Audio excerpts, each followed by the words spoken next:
Vítajte pri ďalšom pokračovaní audiovizuálneho podcastu Impuls zo špitálskej podcastu Fakultnej nemocnice Nitra. Ešte predtým, než vyspovedám ďalšiu hostku, na čo sa veľmi teším, pripravte si zrak, milí naši diváci. Poďakujem Gymnáziu Cyrila a Metoda, vďaka nim sa nachádzame v tomto perfektnom štúdiu, v ktorom už dnes vítam prednostku očnej kliniky Fakultnej nemocnice Nitra, pani doktorku Dagmar Kutnárovú. Vítajte. Ďakujem veľmi pekne za pozvanie. Dobre na vás vidím, musím povedať. A chceli ste ešte niečo povedať na úvod? Som mala pocit, že som vám skočila do reči? Chcela som sa prihovoriť vlastne vám a aj divákom, že ďakujem ja za takéto pozvanie a veľmi rada sa porozprávam o mojej práci a o práci na očnej klinike. A my si veľmi radi vypočujeme práve ten život vás ako prednostky očnej kliniky. Rok 2002, 1. august, tak to bol nástup do Fakultnej nemocnice Nitra. Dobre hovorím? Áno, to bol môj vlastne prvý deň v Nitrianskej nemocnici. Vy ste na chvíľu aj odišli z našej nemocnice, ale potom ste sa v 21. roku opäť vrátili v novembri ako prednostka očnej kliniky. Prečo práve očná chirurgia? Respektíve takto, vždy ste túžili byť lekárkou? Lebo my sme sa mimo kamier, musím povedať, rozprávali o takej jednej situácii v seriáli, kedy ja neviem, či vôbec vás to bude zaujímať, ale v každom prípade čokoľvek, čo sa deje s očami, vo mne vytvára slzavenie a ja si neviem predstaviť, že by som napríklad operovala to oko. To je pre mňa tak špecifický orgán, že klobúk dole, ako to bolo vo vašom prípade. Odjak živa ste sa chceli pozerať na oči pacientov?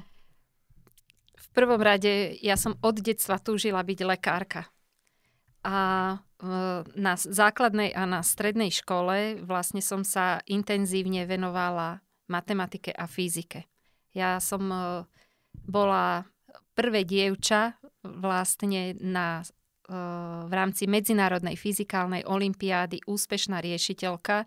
Dostala som mimoriadnu cenu za riešenie experimentálnej úlohy o vlnovej dĺžke laserového lúča. Vtedy som vyhrala také 3 zlaté svietniky od firmy Volvo. Takže fyzika ma nasmerovala potom k oftalmológii, pretože je to súhra vlastne medicíny a optiky, ktorá bola mojím najobľúbenejším teda predmetom. Teraz si pripadám trochu hlúpo, lebo ja som skákala gumu a hrala sa s babikami. Ale niekto vás k tomu ja. Popri tom ste riešili ešte aj lúče, chápem. Niekto vás k tomu viedol? Môj otec je učiteľ fyziky a má na vysokej škole a mamina, tá bola tiež učiteľka fyziky na základnej škole. Môj brat, ten bol úplný Einstein, takže vlastne ja som sa chcela dotiahnuť na tie jeho úspechy, ktoré mal a venovala som sa tomu a šlo mi to. Tak to bolo dôležité, že mi to šlo. Keby mi to nešlo, tak by som sa tomu až tak nevenovala. Je mi to jasné. Ale vyprofilovalo ma to v týchto mojich záujmoch, že som si dala prihlášku na lekárskú fakultu a už tam som sa venovala vlastne oftalmológii. A robila som teda popri tom, my sme mohli robiť volontérov a robili sme švočky, takže tam som sa venovala tomu očnému lekárstvu a postupne sa vo mne vytvorila tá túžba, že sa chcem venovať mikrochirurgii oka. Čo si máme pod tým predstaviť? Ja som vás upozorňovala, že sa budem pýtať laicky, ale čo existuje makrochirurgia, ak je mikrochirurgia? Mikrochirurgia je preto, lebo operujeme pod mikroskopom a všetky tie pohyby a operačné vlastne techniky sú také, že musíte mať presnosť na mikrometre, na milimetre mikrometre. To znamená, že preto je to mikrochirurgia. Chápem. Poďme predstaviť aj to vaše pracovisko, očnú kliniku Fakultnej nemocnice Nitra. Čo všetko liečime? Aký máme ten diapazón nejakých výkonov? Poďme približiť to vaše pracovisko. Očná klinika sa vlastne venuje všetkým ochoreniam oka a v podstate gro tvoria také 4 centrá, ktoré sa venujú ochoreniam, ktoré vedú ku strate zraku. To znamená, že venujeme sa ochoreniam sietnice v sietnicovom centre a tam patria vlastne ochorenia centra sietnice alebo centra videnia. To sú ochorenia makuly, ktorým sa hovorí, že sú to degeneratívne ochorenia makuly podmienené vekom. Venujeme sa tam diabetickej retinopatii, ktorá po dlhšom čase takisto vedie ku strate zraku. A potom máme glaukomové centrum. Tam sa venujeme ochoreniu, ktoré sa volá glaukom, kde v dôsledku vysokého očného tlaku dochádza k odumieraniu vo vrstve nervových vlákien a tam, kde sa stratia nervové vlákna, tak tam zostáva tma. Takže takisto je to ochorenie, ktoré vedie ku strate zraku. A potom sú také tie lepšie ochorenia oka, ktoré sa dajú liečiť operáciami a venujeme sa vlastne v rámci jednodňovej chirurgie operáciám oka, ktoré navracajú zrak. Najčastejšou operáciou je operácia šedého zákalu. Ak hovoríme o šedom zákale, tak to znamená, že vidím na šedo? Keď hovoríme, áno, šedý je jedným z prejavov skalenia vnútroočnej šošovky. Je také zašednuté videnie, ako keby ste si na sklíčko okuliarov dali, povedzme, také hnedé igelitové vrecúško. Wow, to som si myslela, že sa budem pýtať hlúpo, ale vlastne to... A dobré, vidím na zeleno pri zelenom zákale? Pri zelenom zákale keď sa začnú už objavovať zmeny vo videní, tak sú to drobné výpadky v zornom poli a v podstate to už je také trošku vyššie štádium. Zelený zákal neviete spozorovať nejakými zmenami videnia. Môžete mať nejaké pocity, že vás bolí oko, pobolieva vás okolo oka, mávate bolesti hlavy ale aj sa to nemusí diať. Ale ani sa to nemusí diať. Že to je najhoršie na zelenom zákale, že môže prebiehať skryte dlhé roky a preto tam je najdôležitejšia prevencia. Ako je to možno v prípade, ak mám pred očami a niekedy sa mi to stáva, neviem, či aj vy toho niekedy máte plné oči, viete, ako zubár povie, že mám toho plné zuby. Také malé, ani to neviem opísať, také malé bodečky, ktoré sa mi tak akože pohybujú pred očami. Prichádzajú aj s takýmito rôznymi otázkami pacienti, že mám takýto problém, pomôžte mi? Áno, je to pomerne časté. Aha. V rámci nejakého stárnutia oka, alebo teda prechádza si istými vývojovými zmenami, tak v určitom veku dochádza k degenerácii sklovca. To je vlastne taká gelová hmota, ktorá oko vyplňa, aby malo taký ten gulatý tvar. Dehydruje sa, degeneruje a zostávajú tam také plávajúce vlákienka, ktoré vnímame ako mušky alebo rozsypané také makové zrniečka a niekedy sa sformujú až do takej pavučinky. Takže... A ako s tým vieme bojovať? Prichádzame k vám na pracovisko? Prichádzate k nám, my vás sledujeme, povieme, že je to len kozmetická záležitosť. Aha, a odchádzam spokojne domov. Môžeme na to predpísať kvapky, ktoré môžu čiastočne rozpúšťať tieto zákaly. Niektorým 50% pacientov si to pochvaľuje, že mu to zlepšilo ten stav a 50% pacientov to po 3 mesiacoch vysadí, že nepociťuje žiadne zmeny. Ale ono je to tak, že má to svoj priebeh a v priebehu 12 až 24 mesiacov to prestanete vnímať, pretože ten sklovec tou degeneráciou prejde a ukončí sa tým, že vlastne to zmizne. A vidia muži a vidia ženy rozlišne? Lebo to, že pohľady máme asi rozdielne, ktoré nám vyplývajú z našich povách a z našich pohlaví, je asi faktom, ale je to aj v prípade toho videnia? Sú zásadné zmeny, sú zásadné rozdiely medzi pohľadom muža a pohľadom ženy. Muži boli odjak živá lovci, takže vlastne oni museli vidieť svoju korisť na veľké vzdialenosti, takže majú také sústredené, priame, ako keby rúrkovité videnie. To znamená, že oni vnímajú priestor priamo pred sebou a sú zvyknutí na pohľad teda do diaľky. Nevnímajú ten priestor takto okolo. Ženy sú emocionálne založené. Tak vidíme za horizont. A my vidíme za horizont. My vnímame ten priestor takto pekne okolo seba a vidíme všetko to, čo má byť. Prečo o tom hovorím? Lebo pošlete, máte syna alebo manžela a chcete, aby si vybral zo skrine nejaké tričko, vy viete presne, že je na tejto políčke tam a tam, pošlete ho, nech si ho ide zobrať a čo urobí chlapec alebo manžel?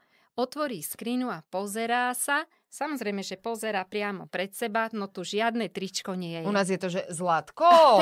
A nie je to tričko, ale maslo hľadáme zväčša v chladničke. V chladničke maslo, otvorí dvere Určite a maslo tam je. nie je. Nie je to zase. A vy prídete a vy to máte v tej svojej predstave, viete presne, že kde je, lebo vnímate tú chladničku celú ako priestor. Ten muž vidí iba priamo pred seba a on to maslo nevidí. No a on ho ani nemôže nájsť, pretože je to takto prispôsobené. Lebo keby ho loví do diaľky, tak by ho možno aj našiel. A netreba sa na nich za to hnevať. A to máte tak, ako aj farebné videnie. Vnímanie farby a farebné videnie je viazané na X ženských chromozóm pohlavný. Takže my ho máme ako ženy a rozlišujeme milióny farebných odtieňov.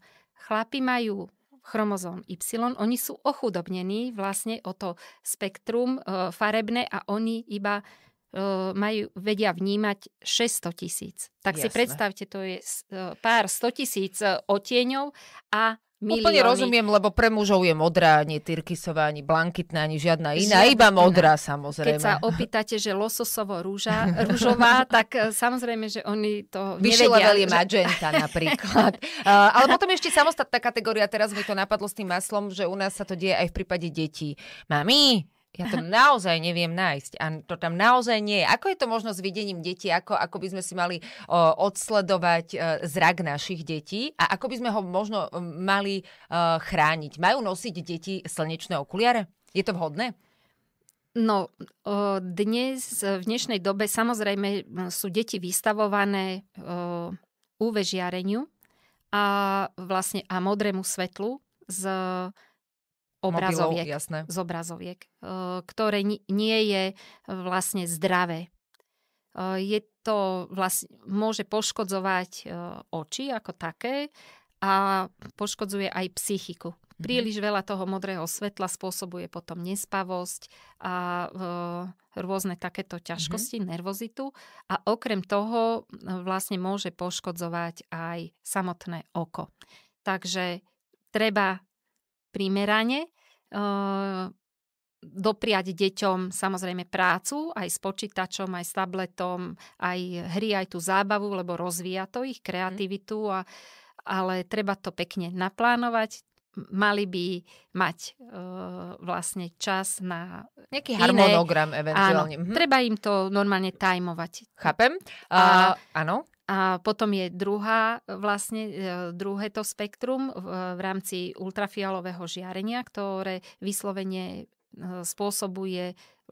môže spôsobovať šedý zákal, ochorenia sietnice a tam je vhodné chrániť v dnešnej dobe už aj u detí očka vlastne slnečnými okuliármi s kvalitným UV filtrom, lebo oni ešte nemajú dokonca ani tak sfarbenú dúhovku, nemajú tam toľko pigmentu, takže ešte viacej toho UV žiarenia im ide do oka. Čo my dospelí, existujú ľudia, ako napríklad ja, milujem nosiť slnečné okuliare, aj keď je napríklad zima, keď prší, keď šoférujem napríklad, alebo keď sneží a je veľa bieleho na vôkol, to tiež o mne niečo značí?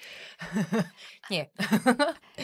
Napríklad, keď je nasnežené a šoférujeme, alebo v podstate aj keď je veľmi slnečno, tak od vozovky a od snehu a od lesklých plôch sa odráža svetlo, ktoré je veľmi nepríjemné a môže spôsobovať vlastne prižmurovanie a môže spôsobovať aj vlastne také nepríjemné pocity, že neviete sa venovať a nevidíte, lebo tie odrazy vás oslepia a nevidíte potom to, čo by ste mali vidieť. A vtedy je dobre nosiť okuliare A sú výborné okuliare na to polarizačné, ktoré napríklad polarizujú svetlo, čiže vpúšťajú do oka svetlo len v jednej rovine. A v tej druhej rovine to filtrujú, takže oni odfiltrujú všetky tie odrazy a nedostáva sa vám to do oka, nemáte unavené oči a vidíte oveľa lepšie. Som zase o čosi múdrejšia. A je mi normálne až ľúto, že budeme musieť končiť s týmto veľmi príjemným rozhovorom. Na záver snáď už len také posolstvo. My to vždy tak robíme s mojimi hostiami, že hovorím a kladím otázku, ako sa starať o ten orgán, o ktorom sme sa rozprávali. Tak ako, alebo čo by ste poradili ľuďom, ktorí sledujú tento podcast, ako sa starať o tie oči, čo nepodceňovať, pričom spozornieť a či chodiť možno aj na preventívne prehliadky k očiarovi. Je to správne?